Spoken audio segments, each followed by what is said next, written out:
What's going on, everybody? Welcome back to Beyond the Ordinary podcast. I got my boy DJ K.Dimes here today. We're going to talk everything DJing, party promotion, event planning, all that. So how you doing today, my guy? Cool, bro. You I good? appreciate you having me, bro. Of course, man. I've been seeing you doing your thing in DC, so I was like, hey, man, I got to get him on the pod. You've been city to city. You've been out of state with it. Gotta drop some gems for the people, man. But I just want to ask you, bro, like, what got you into DJing to begin with? Well, I always wanted to since I was a kid, bro. Like middle school, I saw this. I don't know if people old enough to remember On Demand, like cable. On demand, yeah. Yeah, it was Okay. like before Netflix and stuff. Yeah, Mhm. On Demand, where that's where you watch the reruns of shows and Yep. movies or whatever. But it was a documentary on there called Scratch. It's on YouTube too, if anybody want to check it out. But I found that in the summertime, like beginning of the summer. And I was like, oh, what's this? And I was just up early and I was watching it. I was like, damn, it's cool as hell. Mhm. And I watched that documentary every day until it went off demand.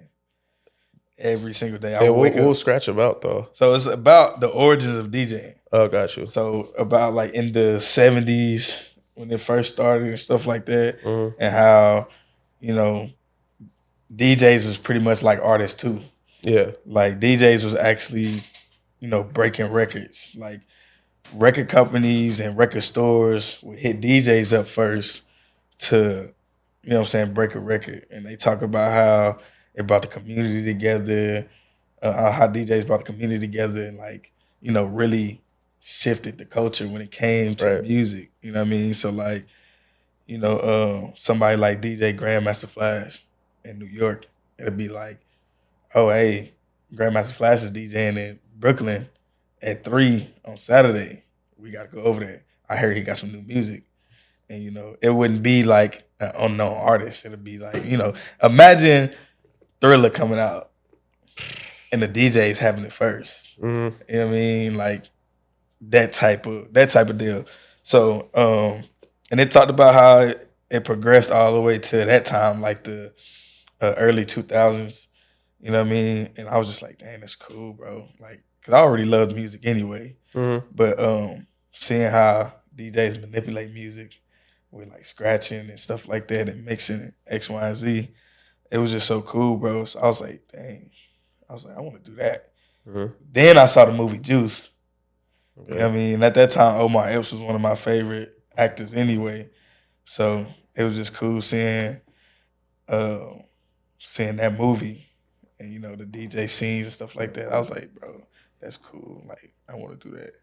Especially loving like the 80s, early 90s. That's my favorite like era. Mm-hmm. You know what I mean? So that shit was always cool. So I was just like, yeah, I wanna do that shit. Okay. And then how'd you start to learn? Once you was in middle school, you watched Scratch. So how'd you go about like refining your skills from there?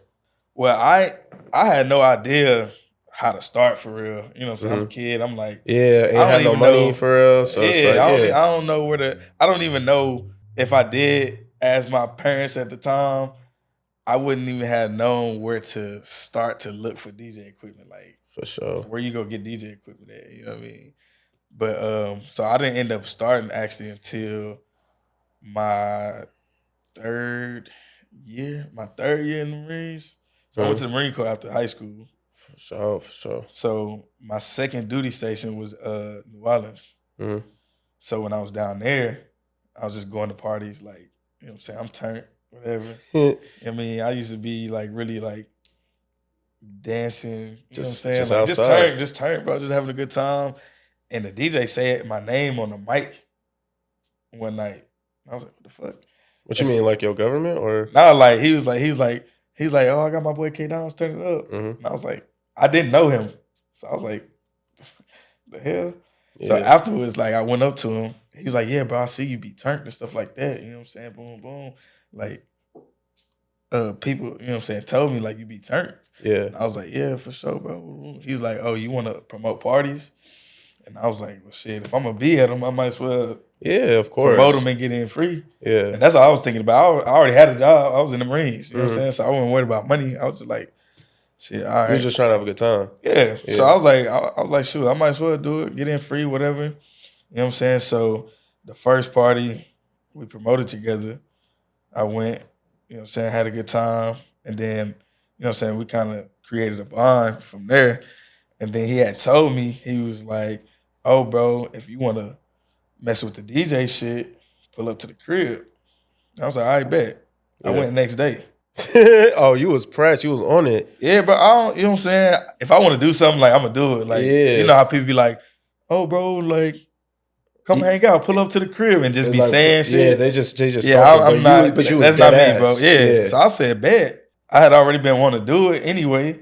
So this was just like, you know what I'm saying, things just coming back into alignment. Yeah. Because at this time, you know, go from middle school, you like what, 12 in middle school? Right. At this time, I'm 20, 21. You know what I'm saying? So it's been like 10 years in the making at this point. So I'm like, all right, bet. And the crazy thing about it, I hadn't even thought about it at that time, but I was like, all right, bet. So I pull up to the crib, we kicking it, whatever. And then long story short, bro, I bugged him about pulling out his equipment. He didn't feel like it. I was like, bro, pull it out, bro. You said if I come over here, you're going to pull out your equipment, whatever. So he pulled it out. And he didn't even necessarily teach me that. He just set it up. And I just started pressing buttons or whatever. Obviously, I ain't know how to do shit. But I still like the idea of like messing around with it. So literally that day I left, that day I went online, bought me some equipment. And then it just went from there. And how I learned, to answer your question, literally just fucking around, bro, and YouTube. I'm just pressing buttons. I'm just in my room, set it up. I'm like, all right, cool. I got it to turn on. Got to turn on. Now it's like, all right, I know how to play. I know how to play songs and load songs, whatever. Now it's like, okay, I'm thinking about small stuff like, how do I make it sound good going from this song to this song? You know what I mean? So I started YouTubing how to XYZ, beginner tips for DJs, like simple stuff like that. And I know people always ask me, and they probably always think I'm shoving them off when I say YouTube, but like, bro, YouTube. Really? People think you shoving them off just because you say YouTube? Yeah, but I think, it's crazy. Bro, I think nowadays with social media, everything, people want everything so fast, and they want it in the fashion of like somebody kind of giving it to them. Yeah, you know what I mean. They don't want to have to go on YouTube and search something. Yeah, and it's just like, bro, this is a whole computer, bro. Like you can literally be on your phone and learn whatever, bro. Bro, I be telling niggas that all the time, bro. Like you can learn literally anything on YouTube. Like everything that I learned, like in business, podcasting, all this shit, like, bro, I learned it on YouTube. Like, you know what I'm saying? I'm sure even when you was 12, like you couldn't do that. Like even if you wanted to, like YouTube was like not really a thing like back then. Like 10-minute video length limits and shit. Yeah, bro. YouTube was just like on some people posting like blogs. Yeah, either blogs or like funny stuff that you would see on, I don't know, you remember America's Home videos? Yeah. That's what YouTube, like you'll go to YouTube to see funny stuff, bro. Exactly. But like as it progressed, you know what I'm saying, people start uploading stuff like how to DJ a beginner, like how to transition song to song or whatever. But that just goes into how bad you want it. Yeah. You know what I'm saying? You gonna use your resources or you just gonna wait for somebody to hold your hand or whatever. But it just became intriguing, bro. You know what I mean? Like bit by bit, like from learning how to work the equipment to how to transition to how to do different tricks or whatever. And then in the midst of learning, you start curating your own style. You're like, oh, I understand how to do this, but I would do it like this or X, Y, and Z. Like literally, that's all I would do, bro. I would literally get off work. I promise you, it was days where I didn't even take my uniform off, bro. I would go straight. I would go straight in the crib. Turn the equipment on because I'll leave it set up, and then next thing I know, I'm looking at the clock. It's 3 a.m. I'm like, fuck, I got to get up in 2 hours. You know what I'm saying? But I was that intrigued by just learning how to DJ. I wasn't thinking about money. I wasn't thinking about, oh, I'm going to be famous or popular or whatever. I was just like, bro, this shit is so cool to me.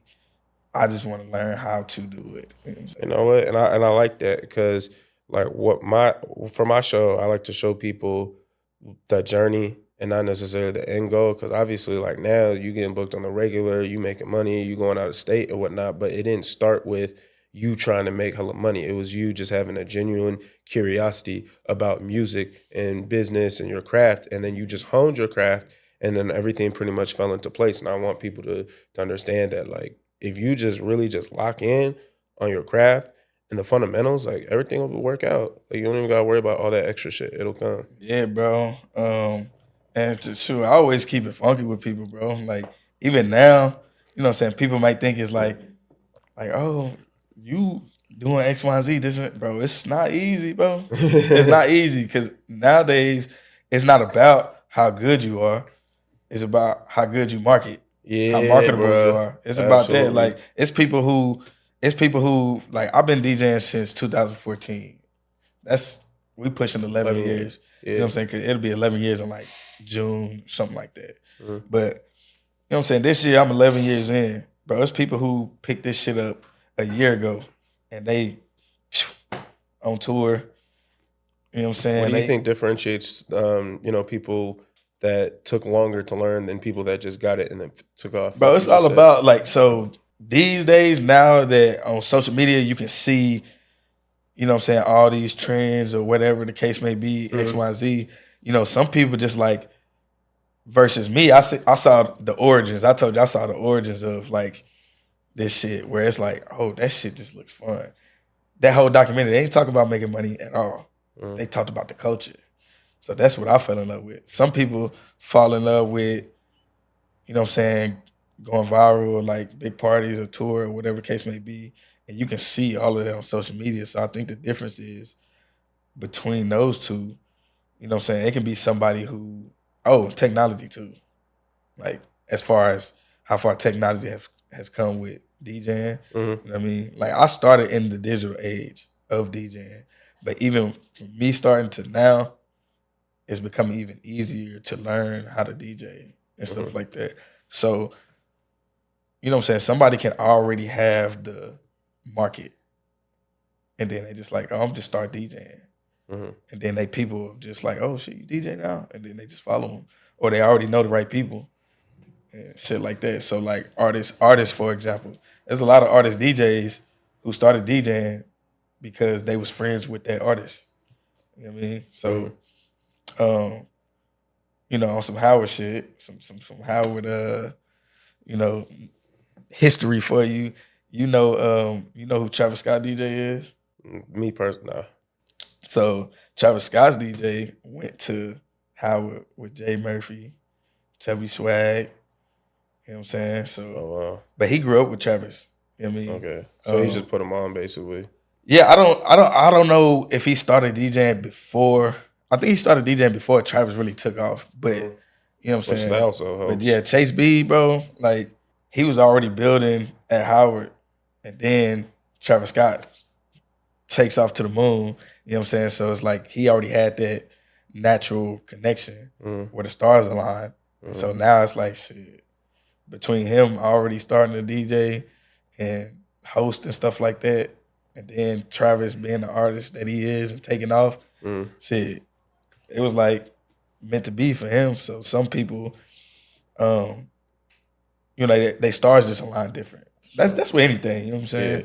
So I would say that's the biggest difference because Mhm. you can just be, somebody like me where it's just you don't really have connections to the industry or anybody in the entertainment game in general, Mhm. and then you just really starting from zero. So from that point of started from zero, one thing that you said earlier is that it's not necessarily about just being the best DJ. Obviously, you got to be good, but like what promoters, owners want to see is like, do you have like an audience and stuff like that? So somebody who might be watching this, who might be a little younger, say like they don't really got too much motion and they just starting off, might feel a little discouraged because it's like, damn, I'm a newbie and I ain't got no followers. So it's like, what advice would you give them in that position? Unfortunately, bro, we in the age of numbers, bro. Hmm. First thing they gonna do is go look at your Instagram. Yeah. How many followers you got? You know what I'm saying? Then they gonna go to your timeline. You know what I'm saying? How much engagement you be How getting? much engagement you been getting, what you posting, like how much work you getting, X, Y, and Z. Like that's your resume, basically. You know what I mean? Some advice I would give, as you learning, start being around too. So if you in college and you just learning how to DJ, all right, figure out who the party promoters are. Start being around. You know what I'm saying? Start building those relationships with them. X, Y, and Z. Start inquiring about, all right, cool. Like, would it be possible for me to open this? Or when y'all got a party where, you know what I'm saying, y'all need a DJ, whatever, like, can I do that? X, Y, and Z. You just gotta be around for real, bro. To be honest. Like, that's really what it comes down to. Cause you in the right rooms at the right time, man, that's when stuff happens. You know what I'm saying? Just meet the right people. And it don't take much. Like literally just be around, bro. Like say what's up to people, X, Y, and Z. You know what I mean? Like it done been times where I just been around and I had a simple conversation, bro. Not even thinking about like where it could go. Yeah, like cause a lot of people do that. A lot of people go and they may see like, oh, you know what I'm saying? Myles got a podcast. Like I need to talk to him about that. Versus like, oh, hey, what's up, bro? Like, boom, boom, XYZ, just chop it up, whatever. You know what I'm saying? See how they can support whatever the case may be. But yeah, bro, you just gotta be around and don't always only have conversations with people just because you just to try to get something from them. Absolutely. You know what I mean? Absolutely. I was just having a conversation yesterday at my last interview just about being authentic. You know what I'm saying? People see through that shit, especially at Howard. There's a lot of people that just do shit just because they just trying to get something. Like, you know what I'm saying? Just talk to everybody. Like, even if it's somebody that you don't think that you could, I guess, quote unquote, benefit from. You feel me? You literally, you never know because the common mistake people to make in the entertainment industry, they always try to shoot for the people that's in front of the camera. Those 9 times out of 10 ain't the people who make the decisions. It is not. You know what I'm saying? So like they'll go, like let's just say Chris Brown, right? Like they see Chris Brown, everybody, oh, I want to talk to Chris, I want to talk to Chris, I want to talk to Chris. Whole time, Chris in the crowd is over here, but his tour manager is over there by themselves.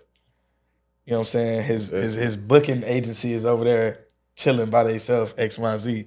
You know what I mean? The people that are actually making the decisions for real. Because you got to think about this, bro. Chris Brown worried about what backflip he gonna do tonight.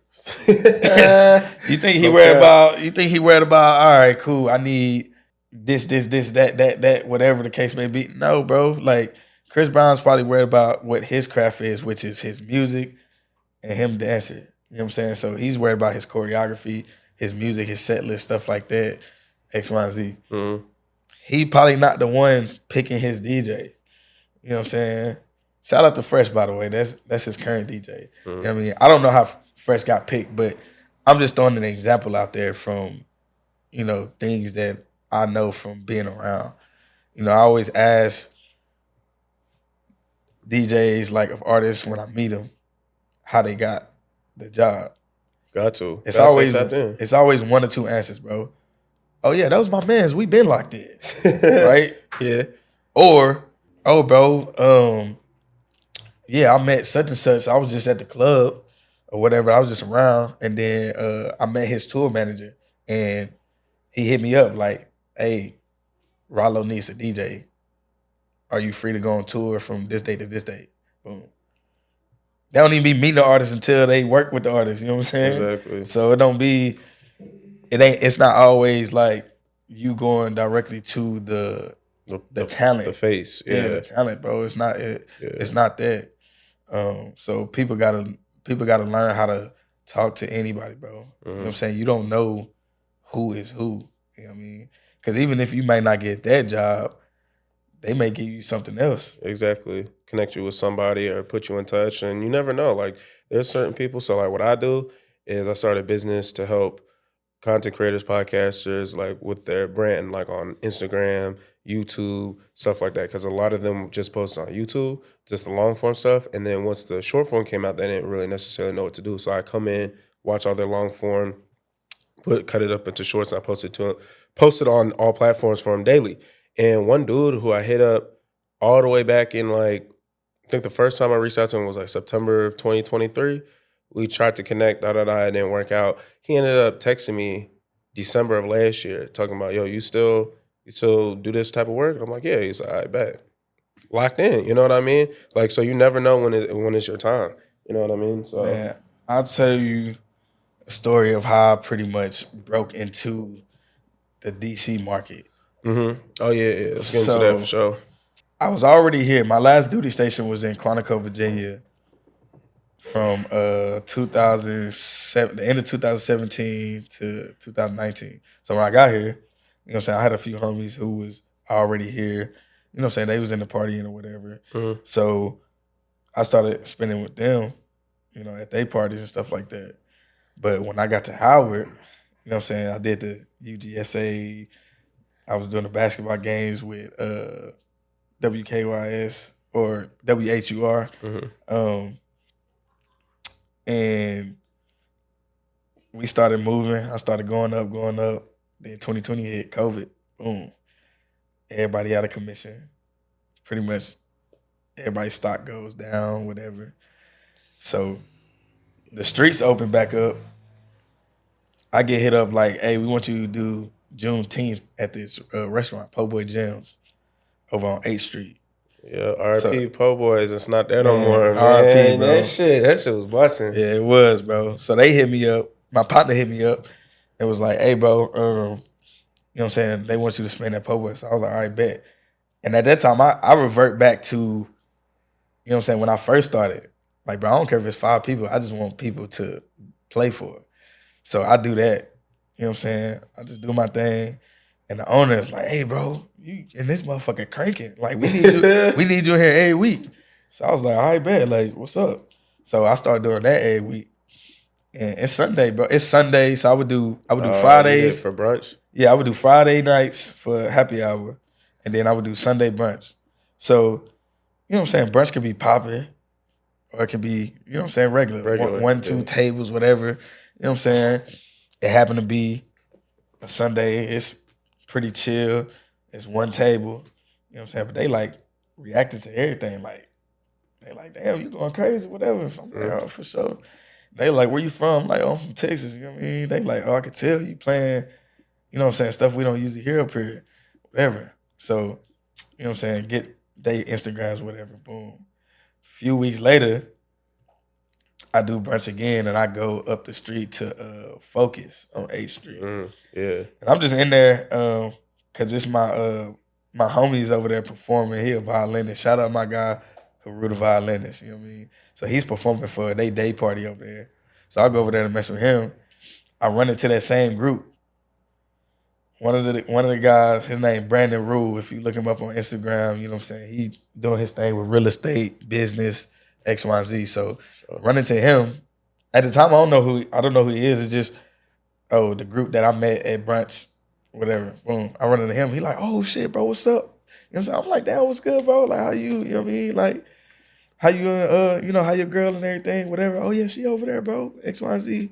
I'm like, okay, cool. We just chopping up. And he was like, hey, bro. He said, you too cold of a DJ to not be in clubs. And I was like, oh, I appreciate it, bro. You wasn't in the clubs at the time? Nah, bro. I was just, bro, all I had was Po' Boy Jim. Okay. This fresh after COVID. This like when outside first opened back up. Okay. You know what I mean? So I ain't have shit but Po' Boy Jim. That was my pride and joy at the time. You know what I mean? So he like, bro, you too cold to not be in clubs. And I was like, I appreciate it, bro. I was like, I'm definitely trying. He was like, man, fuck that. Mind you, this is the middle of a day party. It's loud as hell. And he like, bro, hold on. He started making group chats. He like, bro, I'm about to connect you with this person. He's like, oh yeah, you from Dallas, right? Yeah, bro, my girl Poison Ivy, she a DJ for the Mavericks. Hold on. He FaceTiming. Damn. He FaceTiming. I'm talking about loud as hell in the car. Hey, Ivy, I got this cold ass DJ right here from Dallas. Like, y'all need to connect. She like, all right, cool. Hang up. Call the next person. Oh, you know this person? Oh yeah, boom. Yeah, that's my man's. Then he like, oh, matter of fact, shit. My homie, he went to Howard. He a promoter. I'm about to connect y'all. Make a group chat. Hey, bro, I got this cold ass DJ. Boom, boom, boom. Bro, we do this for like 30 minutes. No bullshit. Damn. In the middle of a day party. So I'm like, damn, for sure. You know what I'm saying? Like, appreciate you, bro. And then he just like, yeah, bro. Like, you nice. He like, you nice. So then literally probably like a few days later or sometime that next week, I get a text like, "Hey, bro, you want to open up for Quicksilver at Brooklyn on U Street?"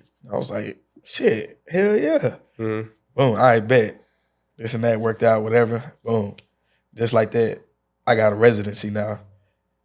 Every fucking was it Friday? No, I think it was Saturday. Every Saturday, Brooklyn on U Street. Boom. You know what I'm saying? Now I got something else. So now I got Pubway Gym on Friday, Brooklyn on Saturday. Stepping stones, bro. Stepping stones, yeah. And it all started by you just loving your craft and being in po' boy gyms, you know, humble beginnings. It was on just one table, but you didn't care. And you didn't slack and think that, okay, I'm not going to do my thing just because it's only one table in here. Yeah, I'm going to be lazy and just whatever. Yeah. You know what I mean? Like, I looked at it as live practice. But to the original point was I was connecting with people. I didn't know who these people was. Mm-hmm. Every time somebody came up to me, like, at Pubway Gym, was like, "Oh, bro, you nice, whatever." I was like, "Oh, appreciate it. Get the gram, all that type of stuff." Like, Sure. you know what I mean? Like, oh, if y'all need me, you know what I'm saying, hit me up, whatever. I'm not like looking at people like, "Oh, this probably ain't nobody. Oh, thanks." Type shit. You know what I'm saying? People be doing that some shit. people do that. People yeah, be doing that shit, bro. Like, I didn't know. People be doing that shit. Like, knowing. You would think by now, bro, somebody can have a jury on, somebody can have a nice car, somebody can have a nice clothes, X, Y, Z, and not be shit. Not be shit. You know what I'm saying? Man, this Instagram shit facade, bro. Like, yeah, bro. Oh God. That shit can be a rental car. More than likely. It's all type of fake jewelry out there. You know what I'm saying? Ain't nothing against fake jewelry, bro. If you want to wear it, whatever type deal. But point I'm getting at is like, you know, it all could be a facade. So for sure. So going off of everything you just said, you gave us a whole lot. Like, was that the defining moment in which of your DJ career? Like, at what point did you realize you was like, oh shit, like I'm onto something, like my career taking off? Bro, I always had those. Like, I'm never like, I still now don't feel like, oh, my shit has taken off. Like, it's kind of weird to explain. It's like I'm always thankful. Like, damn, I done did X, Y, Z, but I'm always shooting for more. So it's like, all right, cool. You know what I'm saying? Damn, I done accomplished this. Like, all right, like what's next type deal. But I would say that was a big moment for sure. You know what I mean? Because that residency led to one night, Quicksilver, he didn't feel like DJing. He was like, oh, bro, I just want to chill tonight. So my boy Major tells me like, oh yeah, Quick said he just want to chill tonight. So it's on you tonight. And I know what he was doing. He was testing me. You know what I mean? Because I had told him, I was like, yeah, bro, I can close. Like, don't get twisted. You feel me? Like, I can close. Like, because at that point, I had been doing it like, what? This is 21. So, you know what I'm saying? What's this, 25? So, yeah, I had been, you know what I'm saying, 6-7 years in at that point or whatever. It's like, bro, I can rock a party for real, bro. You feel me? So that night, I know it was on some, oh, let's see, you know what I'm saying, what he can do. Smashed it. You feel me? So that's another thing. You gotta stay ready so you ain't gotta get ready. Oh, of course. Because if you fuck off those smaller opportunities, because how I looked at Pubway Gym was, you know what I'm saying, okay, cool. I'm getting paid to practice damn near. If nobody's in here or if it's only 1 or 2 tables in here, you know what I'm saying? If it's 2 people in here, I'm gonna entertain those 2 people as if it's 2,000. Yeah. You know what I'm saying? Like I'm a mix, I'm a look, see if they reacting to it, see if they bobbing their head, like all that little stuff. So then when it come to 200, 2,000, 200,000, when that day comes, it's nothing to me because I treat it all the same. So, but yeah, getting that Brooklyn spot definitely was a defining moment to get back into the DC circuit because, you know, other promoters would come, people who throw parties and events or whatever would come, you know, you get their information or like, you know what I'm saying, people talking about you in rooms that you're not in. You know what I'm saying? If promoters hit each other up, like, damn, bro, I need a DJ for the night, such canceled or whatever. Like, oh shoot, you know, K.Dimes, he nice. You know what I'm saying? Like, hit him up type deal. It started like that, bro, and it's just a snowball effect. Oh, yeah. So where the name K.Dimes come from? How'd you come up with that? Shit, that's my name, bro. That's my first name. Really? I mean, my first initial, my last name. First name KD, last name Dimes. That's my real name. KD, really your first name? Yeah, KAY-DE. Oh, that's crazy. That's cold. I ain't gonna lie. I did not know that. I thought that you was just. It always happens, bro. You know what I mean? Like I thought you It was just always coming up happens. with shit. So, Nah, what's crazy was I definitely wanted like a crazy ass name. Like I was like, oh, I want some fly shit. Like for a DJ name? yeah, bro. Like, cause like I told you, watching Scratch and watching Juice, you know what I'm saying? Juice, like, he got GQ, that shit cool as hell.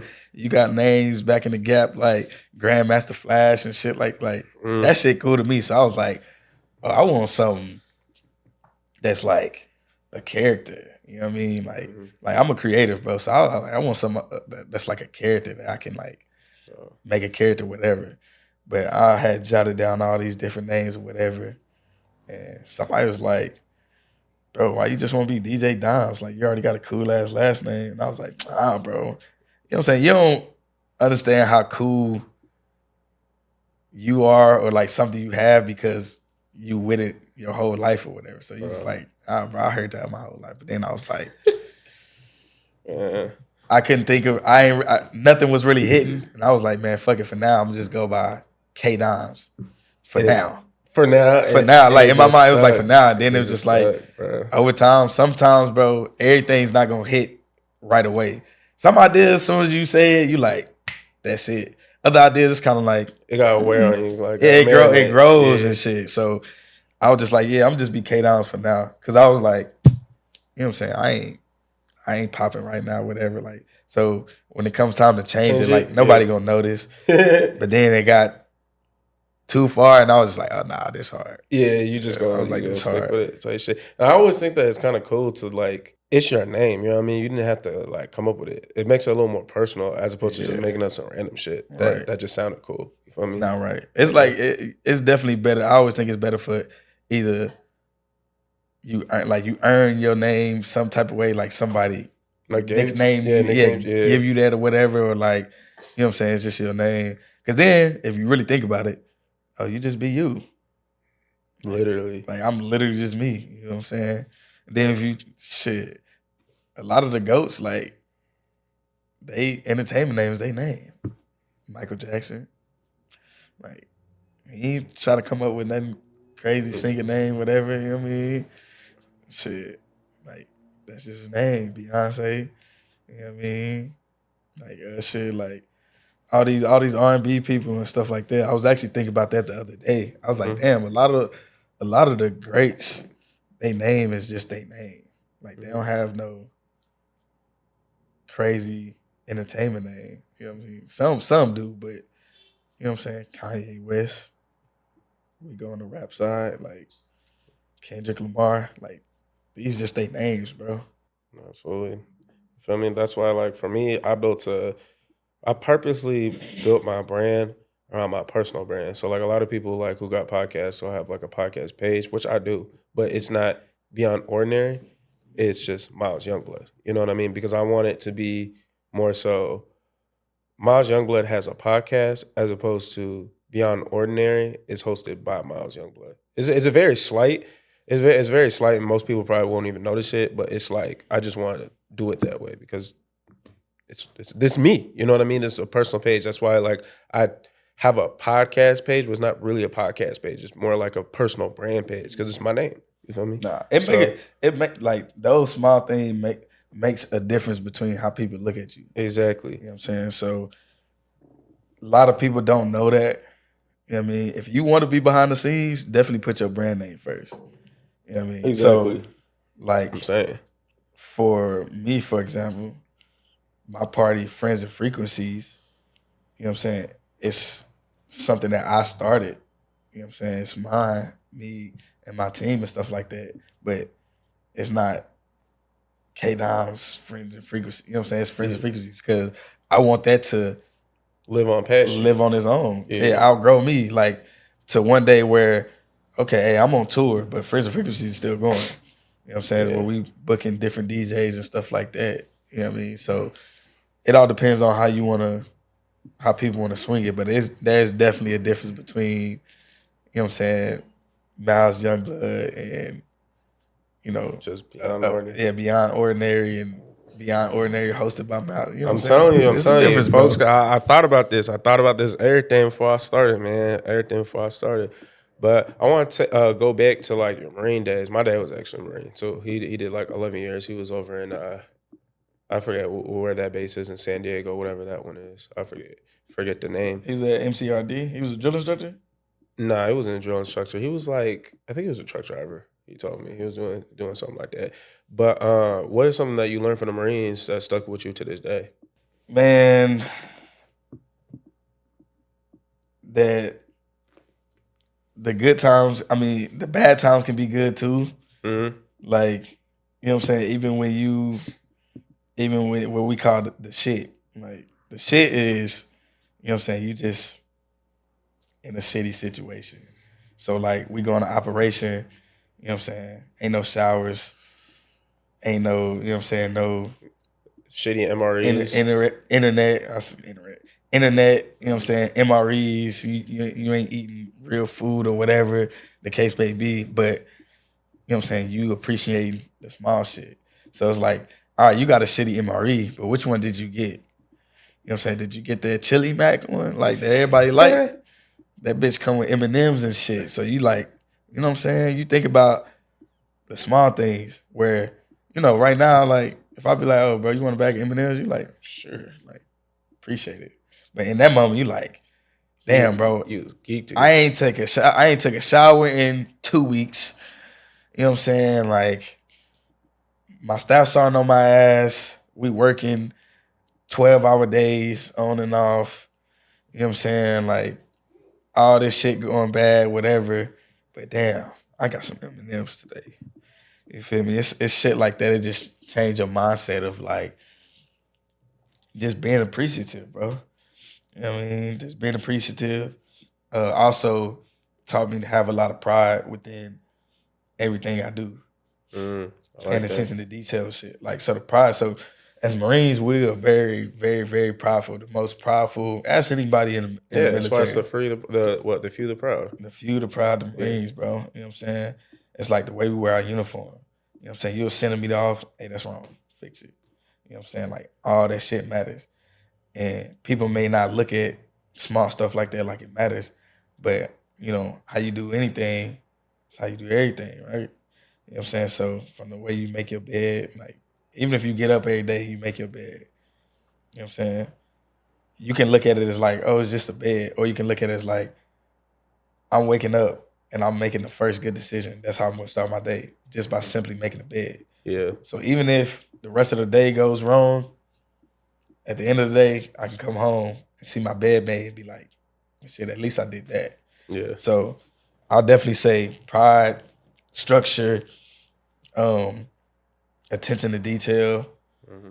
You know what I mean? That shit separate. Professionalism, that's a big one. That's probably the biggest one where I can just put it under one big umbrella, professionalism. So that comes with attention to detail, you know what I'm saying, having pride in what you do and X, Y, and Z. Like, when I called you last night, you like, damn, bro, you scared me. He's like, nah, bro, that's just... bro, I'm telling you, bro, definitely scared me because I'm like, bro, like, we said this 2 weeks ago.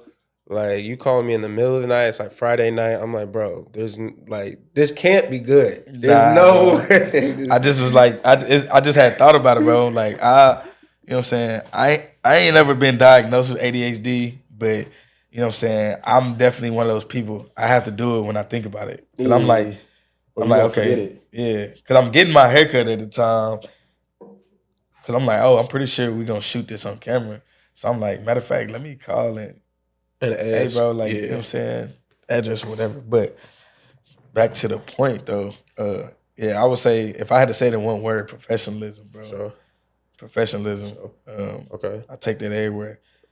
And I feel like that's what has, you know what I'm saying, afforded me the opportunities that I got. Mm-hmm.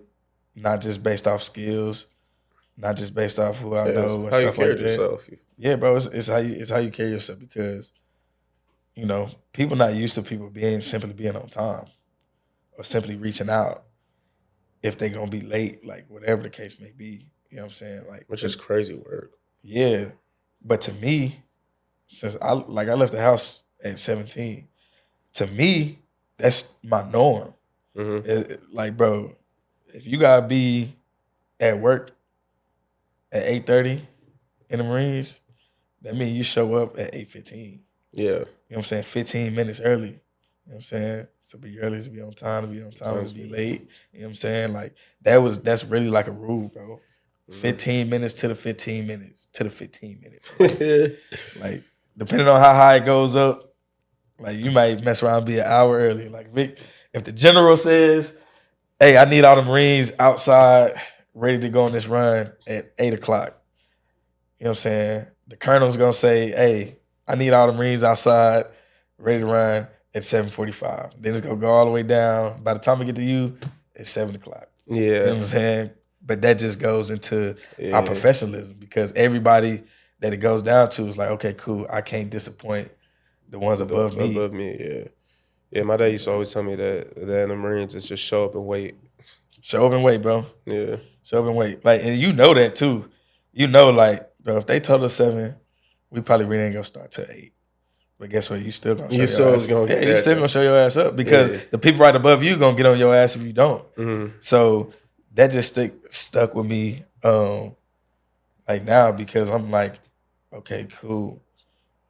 I always want the edge of if it's another DJ that's as personable as me, as marketable as me, mixes as good as me, this and that, what's gonna be the difference? I'm gonna show up early. You know what I'm saying? I'm gonna show up looking the part. I'm gonna show up, you know what I'm saying hey to everybody in the room or whatever. I mean, all these simple things, bro, people don't do. People don't do. You know what I'm saying? People don't say, like, what's up to everybody. Like, people go straight to, you know what I'm saying? A lot of people would have walked in here, bro, and would have just said, what's up to you, not introduce themselves to the people behind the camera and stuff like that. Yeah, sometimes I have to make an effort to, like, introduce folks, but you already did it, so I didn't have to this time. Bro, it's simple, bro. Yeah. It's simple, bro. Because that is the shit that has gotten me opportunities. When I get random emails like, hey, your classmate Ashley Jones referred you as a DJ for this Grammy pre-party. Like, the fuck? I had, you know what I'm saying? But I remember like, oh, I had class with her freshman year. Damn, a long time ago. But it's like, that goes to show how you treat people.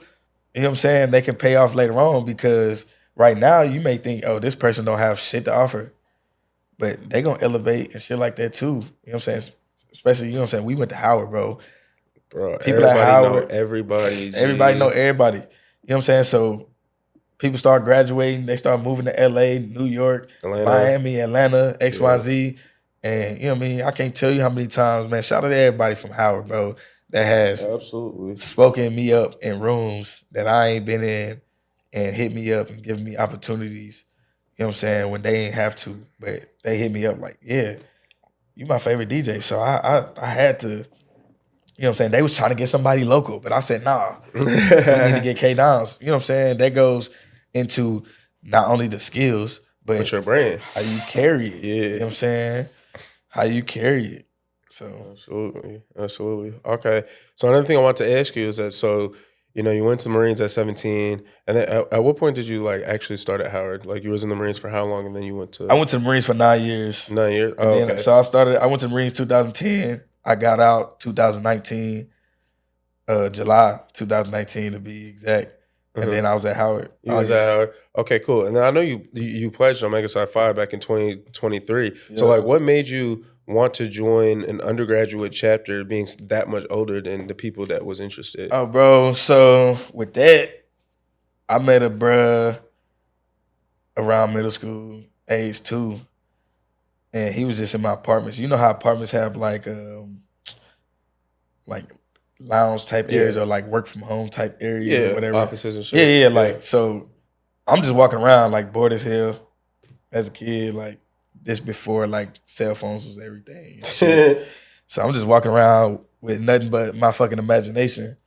And I walk in, I see him, he got a brand on his arm. He was a big dude too.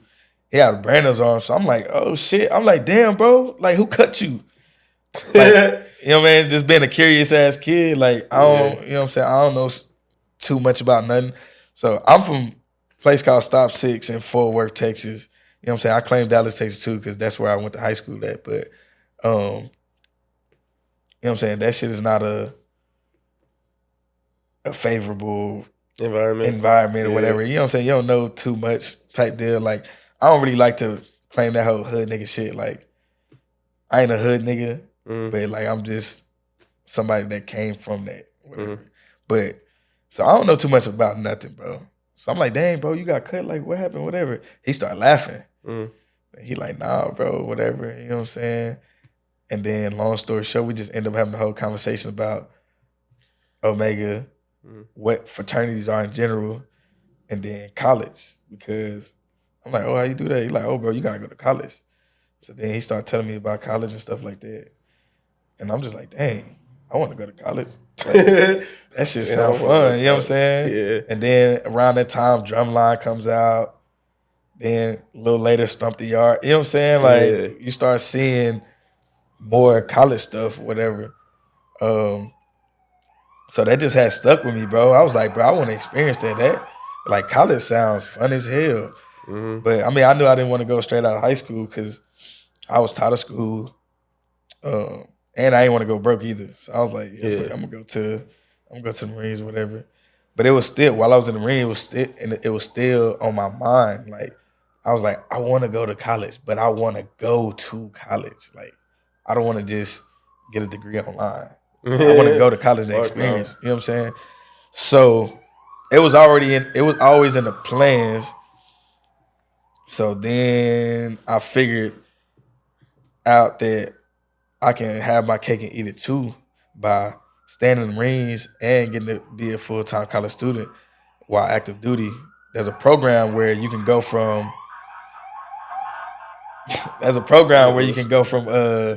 enlisted to officer. And if you get accepted, they send you to training.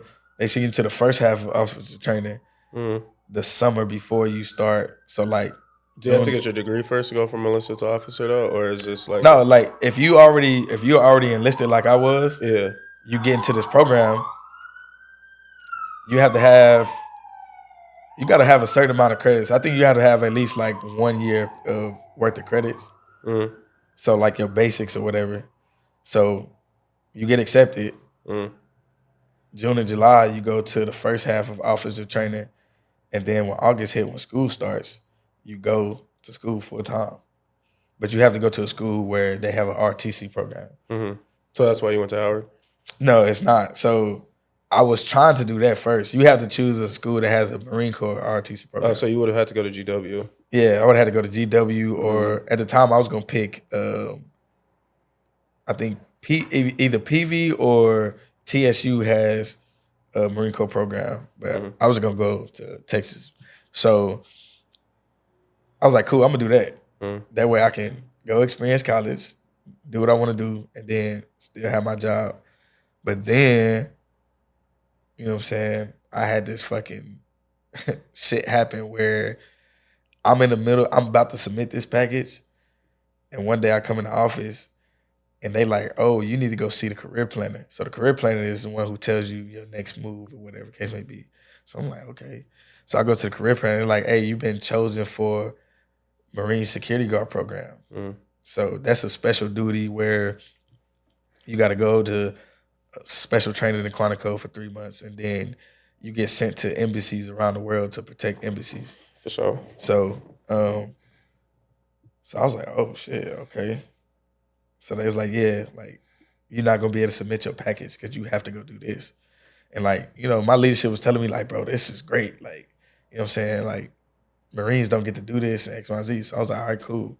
But you wanted to go to college, so you wasn't. Yeah, so I was like, all right, fuck, okay, cool. So I go do that, and while I'm in training, I'm missing my DJ equipment. I'm like, bro. So I called my brother. I'm like, hey, bro, send my DJ controller. And he like, bro, how long you gonna be there? I'm like, bro, I don't care. Like, I need it. So he sent it to me, and the little time that we had after training, like my roommates would be asleep because we was staying in basically dorms at the time, the barracks. And so like had bunk beds. So they'd be asleep. I'll be up with headphones on, like DJing and shit. And one night, bro, I just had an epiphany, bro. Like literally this vision just rushed through my head as if it already happened. Like shit was crazy as fuck. You know what I'm saying? Like I know people probably don't be believing in stuff like this, but like literally this shit happens. And like that shit made me think like, all right, cool. After I finish this contract, I'm gonna get out. Yeah. And then I'm gonna go DJ full time. So that happened. I finished my contract. Well, during that contract, I was in Saudi Arabia for my second embassy. I was DJing out there and shit too. Everywhere I went, I was DJing. And then I ended up getting tough. Yeah, bro, that shit was fun. Super tough. So then I ended up getting in some trouble, and they fucking kicked me out of Saudi Arabia and sent me back to fucking Quantico. Damn. So while I was sitting in Quantico waiting on my case or whatever, I was like, all right, bet, cool. Like DC right there. So I started hitting people up like, hey bro, I'm out here. I'm trying to spin, whatever. So I started DJing around DC already. And they sent me back Thanksgiving Day 2017. So around that time, like late 2017, early 18, I started just going around, bro, like trying to meet DJs and shit, promoters and shit. Like, was you here when Stadium was alive? Yeah, I went one time. I've only went one time, but Stadium was smooth. They had good food. Yeah, bro. I knew two homies in there who promoted in there. So I was like, yeah, bro, I'm trying to get in here. Like, whatever. They was like, all right, bro, just come around. So I would go every Friday. Every Friday. I never got to DJ in there, but I would just go every Friday. Like, just being around. Just being there, bro. Yeah. But we started doing Wednesdays, and I don't know if it's the same shit no more, but a spot called Eden. It was a rooftop spot. Yeah, I think that's still around. Yeah, so I was doing Wednesdays in there every week. That was like my first DC residency. So I would get off work on Wednesdays, go home, sit a little bit, pack my shit, drive to DC from, I lived in Woodbridge at the time, drive to DC, spin, be out till like 3:30. Drive back home, sleepy as fuck. Shit, get home, be sleep by like 4:30. Shit, be at work at 7:30, bro. You know what I'm saying? But that shit led to me being like, okay, I'm already planting seeds in DC. I'm trying to decide which school I'm gonna go to. Cause once I decided I was getting out, I was like, all right, cool. I need to decide what school I want to go to. What area I want to live in. And at that time, Atlanta was going crazy. Like, this is 2000 and... So I had this vision in 2016. So you got Future going crazy. You know what I'm saying? Thug going crazy. Migos going crazy. Yeah. You know what I'm saying? I think Lil Baby started coming around at that time, too. But Atlanta's going crazy. Oh, Metro is changing the game as far as producers. Like, you know what I mean? I think he's arguably the producer that made people look at producers kind of like in the same light as artists. You know what I'm saying? Like, some people say Pharrell and like Timberland and stuff like that, but like, he was the one that like made the producer tag like important type deal. So I was like, shit, fuck it. I'm gonna go to Morehouse or Clark Atlanta so I can get to Atlanta and be around that music scene and get a piece of that shit. Yeah. Then on top of that, I'm thinking about it. I'm like, shit, where else can you go where you got 3 universities that are right there? So I'm like, bro, it don't matter which one I go to. You gonna touch all of them? Yeah, I'm gonna win, bro. So that was my plan. I was like, all right, bet. And I had this thing where I would put a status on Facebook and say some shit to make it real, like. Like I would say I'm gonna do something. Just so to keep yourself accountable. Yeah, so like people be like, oh, for real? And then it's like, oh, now I gotta do it. So I put that shit out there. I was like, all right. I'm gonna get out the Marines and go to Morehouse. But then I got in trouble and shit and got sent back. And like I said, I was planting seeds around DC already, and then it just clicked. Like, damn, Howard is up the street, so I wouldn't have to go far. I already started, you know what I'm saying, networking and stuff like that. Number one HBCU is right Yeah, there. it's arguably the best HBCU, you know what I'm saying, at the time.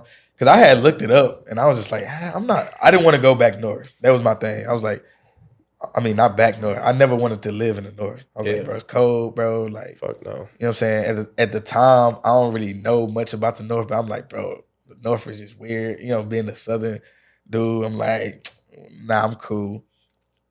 But then, you know what I'm saying? Destiny, bro, literally just happened. That shit clicked. So I was like, shit, fuck it, I'm gonna go to Howard. Like, they got all these people that came from Howard, this big network or whatever. So literally, I applied to Howard. That was the only school I applied to, bro. And that's how I ended up at Howard. Damn, you went all in and it worked out. It's like, bro, when you know, you know. Yeah. And if you believe in your intuition, bro, like you'll be fine. Oh. And then plus I pulled heavy cards, bro. Mm-hmm. Like I had my U.S. ambassador that I protected in Bishkek, Kyrgyzstan. That's like Central Asia. Mm-hmm. I hit her up and I was like, hey, can you write me a letter of recommendation like I'm trying to get into college? She was like, yeah. And I'm like, bro, there's no way a college is going to deny a 9-year veteran with a letter from a U.S. ambassador. Yeah, it's just not happening. Like, it's crazy work. I was like, it's just not happening. Like, so I didn't even think about it. Yeah. I submitted it and I was just like waiting. Like, when you already knew. I was like, yeah, when y'all gonna tell me y'all got in? And I told the people I worked with in my office at my last duty station, they was like, oh, let us know when you get in. I was like, look, when I get my acceptance letter, you gonna know because I'm gonna walk in the office with just nothing but Howard shit on. and I'm gonna bring everybody shirts who supported me because, you know what I'm saying, we'll be around huddled up at my desk. I'm like, hey, bro, hey, Matt. Shout out to my boy, Matt, man. That man supported me, like, when he ain't have to, like, invested in me in different ways, bro. But, you know what I'm saying, Matt, he'll look over my letters and everything, and he'll be like, all right, hey, change this to this, or whatever. Change this to this. You know what I'm saying? My homegirl, Veronica, too. You know what I'm saying? But both of them in our cubicle space, they'll look over stuff, and they'll ask me every day, like, oh, did you get the letter yet? Did you get a letter? And I'll just be like, bro, you gonna know. Like, I'm gonna come in here, Howard the fuck out. And then that letter came. Sure enough, I walked in the office, Howard sweatshirt on, this and that. Bro, it was meant to be, bro. Everybody was geeked. Boom, bro. For sure, bro. Well, we coming to the end of the interview, man. I love to always give my guests a final word. Anything you want to lead the people with before we close out, bro? Man, stop caring so much. And what I mean by that is be yourself, bro. Be into what you into. You know what I'm saying? Be creative. Do what you want to do. Because we're in a day and age to where it's a lot of peer pressure. It's a lot of fake influence from what we see on our phones and on TV and on our computers or whatever the case may be, bro. But like, you know what I'm saying? Stop caring so much about what people are thinking. Stop caring so much about like, oh, if I do this, this may happen. Or if I don't do this, this won't happen. X, Y, and Z, bro. Like, get back to authenticity, bro. Like, be authentic. Be authentically you. You know what I mean? And you'll be fine. Because at the end of the day, bro, if you not being you, you're going to end up somewhere that you don't really want to be. But being you, you're going to end up where you need to be, and you're going to be comfortable where you need to be because you're going to be able to be yourself at all times versus putting up this character that you built based off of what you think you have to be. So, but yeah, that's like been my motto for the last month and change, bro. Stop caring so much. You know what I'm saying? Stop caring about, oh, when I upload this, how many views it's gonna get, or how many likes it's gonna get, this and that. If you like it, bro, post that shit. Put yourself out there, bro. You know what I mean? I always tell people with DJing, bro, you can DJ in a room of 50 people who are somebody, but you can also DJ in a room of 5,000 people who are nobodies. They can't do shit for you. You know what I'm saying? So, I mean, just because it got more likes don't mean it's more valuable. You know what I mean? So, stop caring so much. Shit, fuck with that, like that, man. Hey, K.Dimes, appreciate you for coming on the podcast, man. Where can the people find you at? Man, at DJ K.Dimes, that's DJKDIMES on Instagram, TikTok, X, even though I don't use that shit. But mainly Instagram, bro. But yeah. For sure. We're going to leave all that in the show notes. Appreciate you for coming on the show. Hope y'all learned something. Be your authentic self. And until next time, peace. For sure.